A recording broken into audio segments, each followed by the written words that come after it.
Êxodo 38.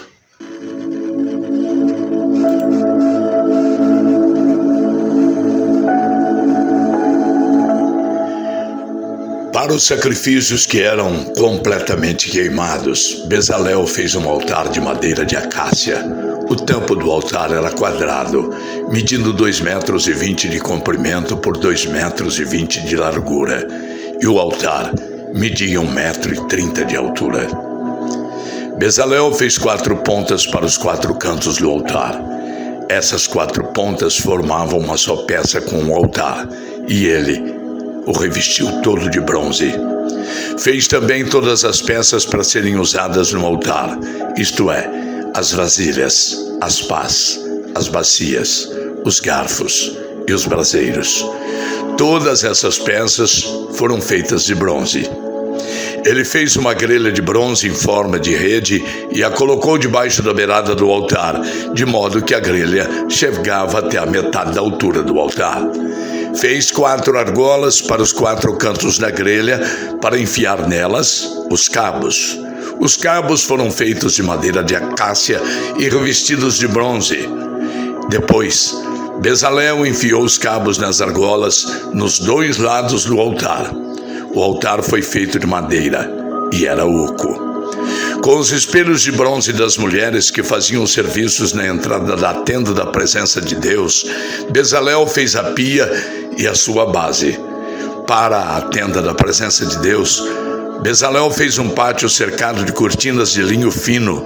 No lado sul, as cortinas tinham 44 metros de comprimento. Elas eram sustentadas por 20 postes de bronze, com bases também de bronze. Os ganchos dos postes e os suportes das cortinas eram de prata. Bezalel fez a mesma coisa ao lado norte do pátio. O pátio tinha 22 metros de largura, portanto, nos lados oeste e leste, as cortinas tinham 22 metros de comprimento. Para sustentarem as cortinas, havia 10 postes e 10 bases. Os ganchos e os suportes eram de prata. A entrada do pátio ficava do lado leste. De cada lado da entrada havia cortinas de 6,60 metros de comprimento, com 3 postes e 3 bases para sustentarem as cortinas. Todas as cortinas que ficavam em volta do pátio eram de linho fino. As bases das colunas eram de bronze e os ganchos, os suportes e a parte de cima dos postes eram de prata.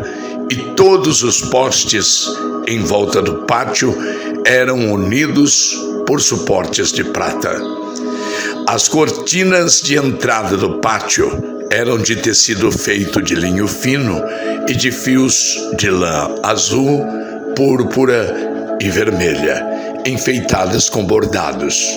O comprimento dessa cortina era de 8,80 metros e a altura de 2,20 metros, como as cortinas do pátio.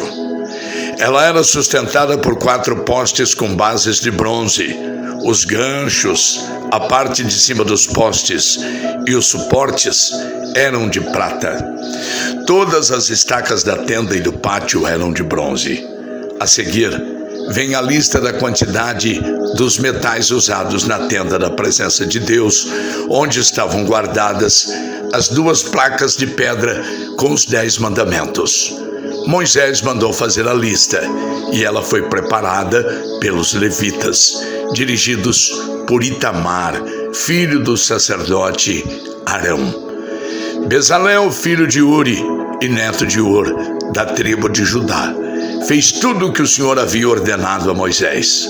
O seu ajudante foi Aholiabe, filho de Aissamaque, da tribo de Dan. Aholiabe era gravador, desenhista e tecia linho fino e fios de lã azul, púrpura e vermelha.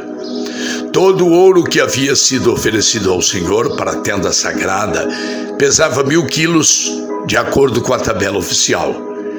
A prata da contagem do povo pesava 3.430 quilos, de acordo com a tabela oficial. Essa quantia foi igual ao total pago por todos os homens alistados na contagem do povo, e cada homem pagava a importância exigida, pesada de acordo com a tabela oficial. Foram alistados na contagem 603.550 homens de 20 anos para cima. Foram usados 3.400 quilos de prata para fazer as 100 bases da tenda sagrada e da cortina, isto é, 34 quilos para cada base. Com os 30 quilos de prata que sobraram, Bezalel fez os cabos, os ganchos, os postes e a parte de cima dos postes. O bronze que foi oferecido a Deus dava um total de 2.425 quilos. Com isso, Bezalel fez as bases para a entrada da tenda da presença de Deus, o altar de bronze com a sua grelha, também de bronze, todos os objetos para o altar, para as bases que ficavam em volta do pátio e para a entrada do pátio e todas as estacas para a tenda e para o pátio que ficava em volta da tenda.